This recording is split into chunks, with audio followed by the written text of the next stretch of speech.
Welcome to Aishwarya academy. இன்றைக்கி என்ன பார்க்க போகிறோம் அப்படின்னா, வினா எத்தனை வகை இருக்குது, அதில் என்னென்ன கொஸ்டின்ஸ்லாம் கேட்பாங்க அப்படின்னு பார்க்கலாம். ஃபஸ்ட்டு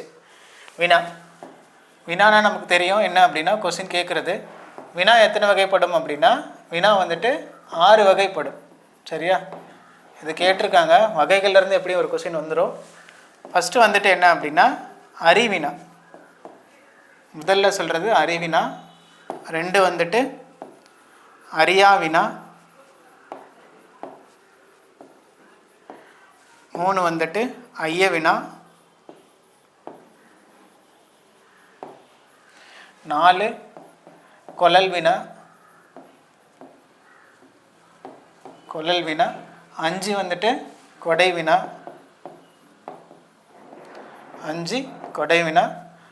6 வந்துட்டு ஏவல் வினா. அப்போது வினா எத்தனை வகைப்படும் அப்படின்னு கேட்டால் 6. அது என்னென்னது அப்படின்னா அறிவினா, அறியாவினா, ஐயவினா, கொழல்வினா, கொடைவினா, ஏவல் வினா. இப்போ தனித்தனியாக பார்க்கலாம். இதுலேருந்து ஒரு கொஸ்டின் கேட்டிருக்காங்க, அப்பப்போ கேட்பாங்க டிஎன்பிஎஸ்சியில். ஃபஸ்ட்டு வந்துட்டு அறிவினா. அறிவினா அப்படின்னா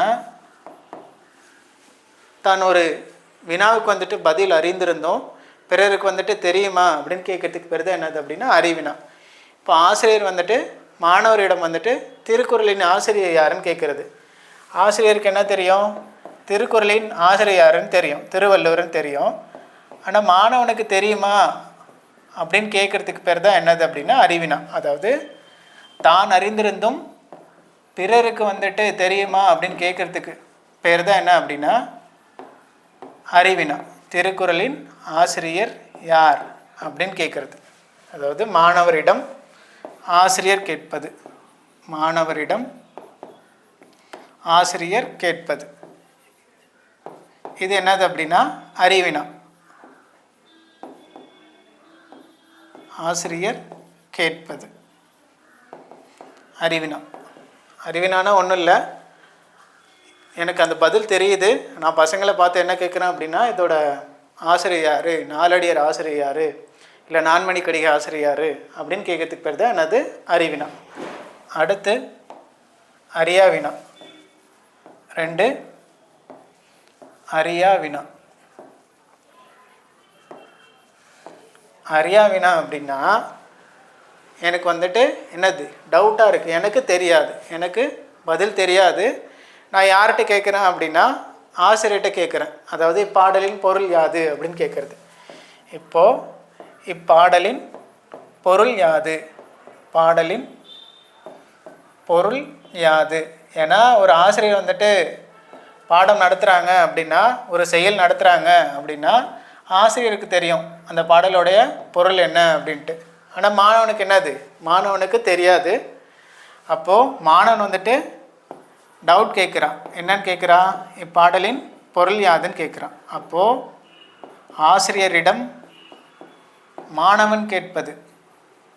மாணவன் கேட்பது தான் என்ன அப்படின்னா அறியாவினா. கேட்பது அறியாவினா அப்படின்னா தமக்கு வந்துட்டு அந்த பொருள் தெரியாது, அந்த வினாவுக்கு வந்துட்டு விடை தெரியாது, அதை வந்துட்டு தெரிஞ்சவங்ககிட்ட கேட்குறதுக்கு பேர் தான் என்ன அப்படின்னா அறியாவினா. அடுத்து ஐயவினா. 3 ஐயவினா. ஐயவினா அப்படின்னா அதாவது தெளிவு நீங்கி, அதாவது எனக்கு டவுட்டாக இருக்குது, இதுவாக அதுவான்னு கன்ஃபியூஸாக இருக்குது அப்படின்னு சொல்கிறது வந்துட்டு ஐயவினா. என்ன சொல்கிறது? இங்கே கிடப்பது கிடப்பது பாம்பா கயிறா அப்படின்னு சொல்லுவோம்ல. பாம்பா இல்லை கயிறா, டவுட்டாக சொல்லுவோம்ல, தெளிவில்லாமல் சொல்லுவோம்ல. இப்போ இதனை செய்தது கண்ணனா குமரனா அப்படின்னு சொல்லுவோம்ல. டவுட்டோட தெளிவு நீங்க கேட்பது. தெளிவு நீங்க கேட்பது. தெளிவு நீங்க கேட்பது தான் என்னது அப்படின்னா ஐயவினா. அடுத்து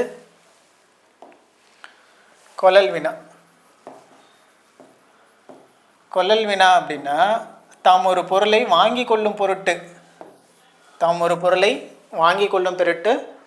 பிறரிடம் கேட்பது தான் என்னது அப்படின்னா கொழல்வினா.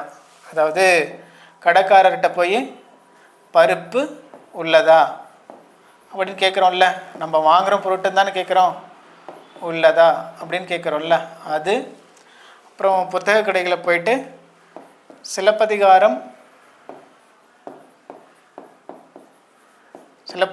புத்தகம் உள்ளதா அப்படின்னு கேட்போம்ல, இருக்கா, அதாவது வாங்கி கொள்ளும் பொருட்டு இருக்கான்னு கேட்குறதுக்கு பேர் தான் என்னது அப்படின்னா கொளல் வினா.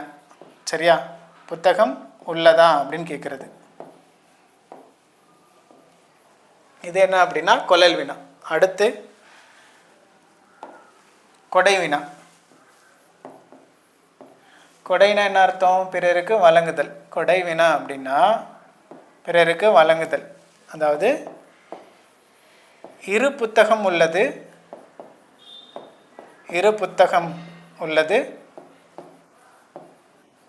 உனக்கு வேண்டுமா அப்படின்னு கேட்குறது. என்கிட்ட 2 இருக்கு, உனக்கு அதில் ஒன்று வேணுமா அப்படின்னு கேட்குறது. அதாவது கொடைனா என்னது? தானம் வழங்குறது, பிறருக்கு வழங்குறது. உனக்கு வேண்டுமா என கேட்பதுக்கு பேர் தான் என்னது அப்படின்னா கொடை வினா. கொடை வினானா ஒன்றும் இல்லை, கொளல்னா நம்ம போயிட்டு கேட்குறது, இந்த மாதிரி பொருள் இருக்கா நான் வாங்கிக்கிறேன்னு சொல்கிறது கொளல் வினா. கொடை வினானா இப்போ என்கிட்ட 2 இருக்குது, 2 புத்தகம் இருக்குது, 2 வந்துட்டு என்ன இருக்குது, 2 எழுதுகோள் இருக்குது, இது உனக்கு வேணுமா அப்படின்னு கேட்குறது வந்துட்டு கொடை வினா. அப்புறம் வினாவில் லாஸ்ட்டாக ஏவல் வினா. 6வது என்ன அப்படின்னா ஏவல் வினா.